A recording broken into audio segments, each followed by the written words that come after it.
Hello YouTube, welcome to what's going to be my least favorite video of all time. Today I'm going to show you why metal cutting boards are terrible. I've been working at Knifewear for over 12 years, and in that time, pretty much every day I have told somebody not to use a metal cutting board, a glass cutting board, a granite cutting board, even bamboo or epicurean cutting boards. The reason is we are a knife store. We sell really high quality knives and we want them to stay sharp for a very long time. That's why we love Japanese kitchen knives, is because they keep an edge for a very, very long time. And because we are knife people, we don't want any knife to be used on a super hard cutting board. Doesn't matter what the knife is, a softer cutting board is going to be better for the edge. Yes, you can sharpen your knife. I hear you in the comments. Yes, you can put a new edge on. I can do that myself in a couple of minutes. The more you sharpen your knife, the sooner you run out of knife. So the idea is you want to help your knife stay sharp longer so you don't have to sharpen it as often, so that you're not throwing knives away all the time. Now, we've always said that wood and plastic cutting boards are best because they're soft. In the last year or two, there's been a lot of concern on the internet especially about wooden cutting boards, and more recently about plastic cutting boards. I think it started with somebody claiming that there was like fecal particles on your cutting board, and of course that went viral whether it was true or not, and people got afraid of wooden cutting boards. The main reasons that people shy away from wood is because they worry about being able to sanitize it, or they worry about it growing mold. That is not a thing you need to be worried about. Wooden cutting boards, although you should wash them with soap and water, hot water if you've been cutting meat, they've been shown in studies to possess properties that are naturally antibacterial. They kill bacteria. Doesn't mean you shouldn't wash them, you should still wash them very carefully, but it does mean you don't need to spray them down with bleach or restaurant grade sanitizer after you use them. Wash them with soap and hot water. If there's anything residual, they will take care of the rest. Plastic cutting boards, on the other hand, can harbor bacteria, especially if they gouge up. The one reason they're considered to be a good option is because they can be put in a dishwasher, they're inexpensive, they're just like a cheap and cheerful option, and there are higher end plastic cutting boards as well. This is a Hasegawa cutting board. It is designed to be really good for your knives, but it's also designed to be antibacterial. Not only can you put it in the dishwasher, but it's actually been impregnated with microparticles of silver, which are antibacterial. They will destroy bacteria. You are good. If you are uncomfortable with wood, look, I get it. Not everybody can get over that. A Hasegawa board is one of your best options. Within the past year or so, the whole microplastics thing, which is a real thing, has led people to posting videos on the internet of them scraping up their cutting board with a knife and then scraping off all the plastic bits that came off their cutting board, and claiming that plastic cutting boards are going to give you microplastics, basically. The bits of plastic that you can see coming off your cutting board, if you're not trying to make them come off your cutting board, there's going to be a lot less of them. Most of them are going to probably just stay here and wash off when you wash your cutting board. If some do end up in your food, they're just going to go right on through you. They're not going to end up in your bloodstream. There are microplastics everywhere else that maybe you should worry about, but I'm not here to fearmonger. Don't sweat the plastic from your cutting board. Because of the overblown fear about bacteria and plastic, yes, a metal cutting board is going to be undeniably more sanitary than those options, right? You put it in the dishwasher, spray it with bleach, dip it in acid, I don't care. It's gonna be sanitized. The reason I don't like them is because they dull your knives quickly. And not only do they make your knives dull so that you need to sharpen them more often, they make your knives more dangerous. Every time it hits the cutting board and gets a little more dull, you're gonna need a little more pressure to cut through that tomato or that onion or that pepper. The more force you use, the harder that knife is going to smack the cutting board and the more it's going to dull. Eventually, you're going to end up with a knife that doesn't go where you point it. That's a real danger of dull knives, is that they resist when you try to push them through food, and so they're going to kick off in the wrong direction, and that's when you're going to get hurt. If used properly, sharp knives are way safer than dull knives because you can control them. It's like a car that works properly. It goes where you point it. As long as you don't drive it into the ditch, you're going to be safe. Now, we've based these claims primarily off our own experience using different kinds of cutting boards and having customers come in with knives in various states and asking them what they cut on. And typically when somebody has really dull knives, it's either been a couple of decades since they got them sharpened, or they're cutting on something like this. Anecdotal evidence isn't good enough. So today, we're gonna put it to the test. I've got two of the same knife. We are going to measure the sharpness using this fancy gadget. I don't really like these things. They don't tell you that much about how sharp the knife is, but they are good for measuring the very, very edge of the knife right here, which is what we're talking about today. They don't tell you anything else about the knife behind the edge, and they only measure one point in the knife, but we're gonna measure the same point on the knife before and after cutting 5 pounds of onions on 2 different cutting boards. And hopefully we'll see a noticeable difference, or not. Maybe I'll be proved wrong today. I'm trying to be scientific. I know it's a small sample size. I know this isn't a perfect test. I'm doing my best, folks. I only got like 2 hours to make this video. Today we have maybe a titanium cutting board. I'll be honest, I bought it on Amazon, so it probably isn't actually titanium. It is metal, and that's what we're talking about today. I do appreciate the, ooh, yeah. Oh yeah, that might be the best part of the cutting board. Looks like a cutting board made out of metal. It's very thin, which is kind of nice. It's lightweight. Oh yeah. I lied, that's the best part of the cutting board. Okay, we got our cutting boards. This one is a larchwood made in Canada. It's an end grain, which is supposed to be the best for your knives. Our test knives are 2 brand new Ichigo SLD Migaki knives. This is a new knife that we started carrying. I actually haven't used one yet, so I wanted to give it a try.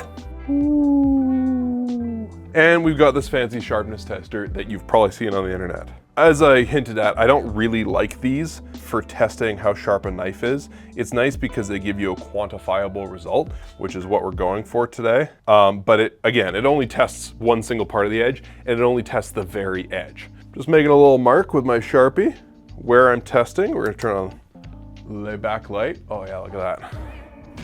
Okay, moment of truth. Okay, that guy is a 150, 150. I'm sure these knives are not gonna have the same exact rating for their sharpness, so we're just gonna make a note to see how much of a difference there is. Okay, we're even gonna make sure we test the same spot on the knife.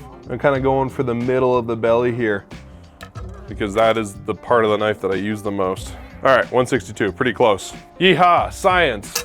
We have 2 knives, we have 2 numbers, we have the same spot on the knife that we are testing. I'm kind of nervous because who knows, maybe I'm gonna be completely wrong about this. Let's find out. Jacob, cue up the music.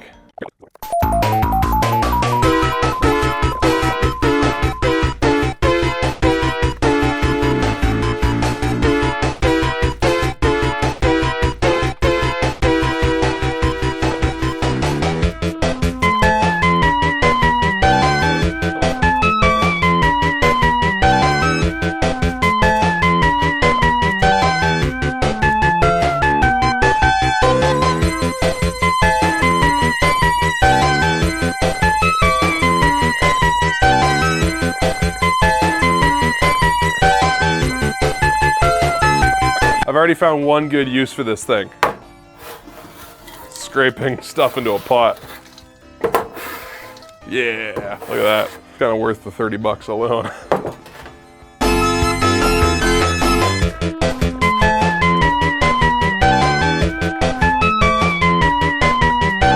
My eyes are a little watery at this point. We're halfway through. Let's see how the metal cutting board goes. Sure sounds bad. I'm not cutting any harder than I was on the other cutting board. I'm a little heavy-handed, but like, that just sounds like ass.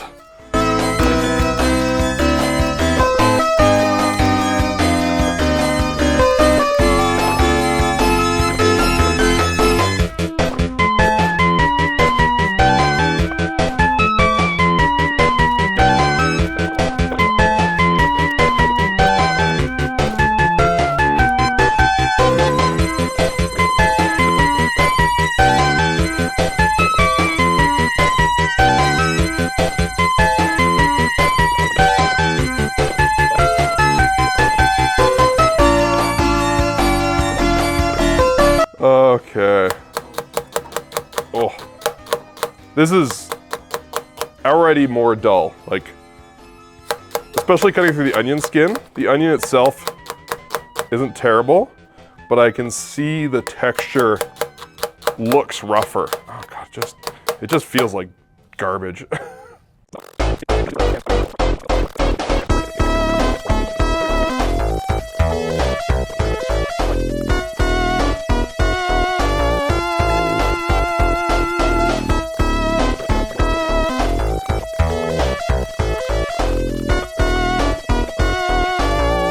All right, chopping done, hands washed.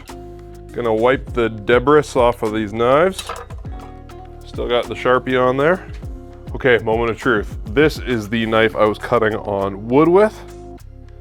Just lining up the exact spot. I've got obviously a fresh wire on here. Okay, 277. Okay, that's a big difference. That's on the wood cutting board. Just gonna write that number down so I don't forget it, because I will. Okay, we got our new wire. And now we're testing the knife that was used on the metal cutting board. The moment of truth, folks. Really doesn't want to cut. Whoa! Woo! All right, we have our results. Damn, 589. So the knife on the wooden cutting board went from 150 to grams. I should say, those are the number of grams of force required to cut the wire, which is like a really standard test media. If you haven't seen this style of testing device before, it's a very precise way to test a very specific part of the knife. Anyways, it went from 150 grams to 277 grams. Increase of 127. So the wooden cutting board was the difference of 127 grams, and the metal cutting board was the difference of 427 grams, which is more than a 3 times increase. That's like a 3.5 times increase in how much more dull it is. This is obviously an extremely limited test. We only tested 2 knives. We only tested 1 knife per cutting board, but speaking from my own experience, if you're willing to put your trust in me, the knife on the metal cutting board started to feel significantly worse, significantly faster. I didn't notice a significant difference in how the knife was cutting on wood throughout the process of those 5 pounds of onions. The metal cutting board, that knife, by the time I was done cutting the top and the tail off the onion, was noticeably duller. It was fighting with the skin of the onion at that point, which is not great for it to happen that quickly. So I'm really glad to see that the data backed up what we believed. Now you can do things to bring these edges back, right?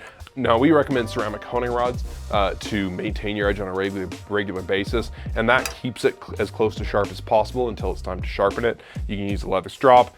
You can tune up your knife regularly on a whetstone, but you're gonna have to do that way more regularly if you're cutting on a super hard cutting board like metal. I've also advised people against using bamboo and Epicurean cutting boards. From personal experience, they dull your knives quickly, and I can just say that from the amount that I've used them, but they pale in comparison to this metal cutting board. Cutting on metal is just terrible for your knives. Unless you really do not care and you don't care about your safety, you shouldn't be cutting on metal. If you have a clinical phobia of bacteria, I understand. Maybe go for a plastic cutting board. That's probably your better choice. The Hasegawa I talked about is nice and soft, great for your knives, and it's naturally antibacterial. You can put it through the dishwasher. They're really great cutting boards. But if you're confident in the power of soap and water and the science that says that wooden cutting boards kill bacteria on their own, I would grab a wooden cutting board. They're beautiful, they last for a long time, and they're just great to use. Obviously we're biased, we sell wood and plastic cutting boards, but we stand by what we say. That's why I did the scientific test today, and I think the results speak for themselves. Another way that we test knives, as opposed to just cutting on food, after we sharpen a knife, because we do sharpen knives professionally, is on paper. This tests the entire length of the edge as opposed to testing one particular spot in the edge. It's not something you can quantify and give a number to, but if you have some experience with knives, it gives you a really good idea of how smooth the edge is and how much care it needs. This is cutting paper pretty nicely. It's a little rough. I would touch this knife up on a ceramic honing rod, call it a day. Let's see how this one sounds. Oh, it doesn't really cut paper. Okay, I wasn't actually expecting that. There we go. Yeah, so the front end of the knife, which I didn't use as much, is sharper. The back end of the knife will not cut into the paper. Come on, you can do it. It will kind of cut paper, but it sucks. Metal cutting boards, don't use them. Look, if you absolutely have to, you could use a metal cutting board just for meat, but at that point, you might as well just use plastic. Get rid of your metal cutting boards. All right, well, it's gonna gonna fucking bend that in half, but that's anticlimactic. Oh, I don't wanna like have it snap and hurt me.